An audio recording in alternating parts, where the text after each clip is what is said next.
Indonesia secara konstitusional merupakan negara hukum. Hal tersebut ditegaskan dalam Pasal 1 Ayat 3 Undang-Undang Dasar Negara Republik Indonesia tahun 1945 yang berbunyi Indonesia adalah negara hukum.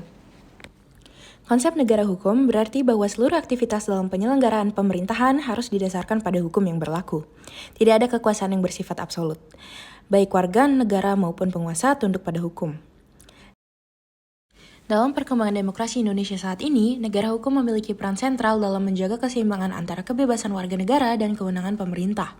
Demokrasi tidak hanya berbicara soal pemilu atau partisipasi politik, tetapi juga soal kepastian hukum dan perlindungan hak-hak asasi. Namun, masih terdapat tantangan pada praktiknya, seperti penyalahgunaan kekuasaan, lemahnya penegakan hukum, serta ketidakadilan hukum masih menjadi sorotan publik. Disinilah demokrasi diuji, ketika hukum harus tetap tegak meski berhadapan dengan kekuasaan.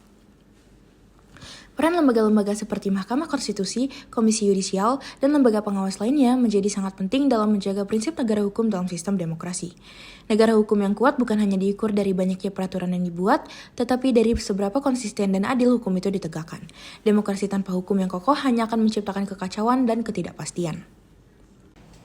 Oleh karena itu, penguatan negara hukum menjadi prioritas dalam membangun demokrasi yang matang di Indonesia.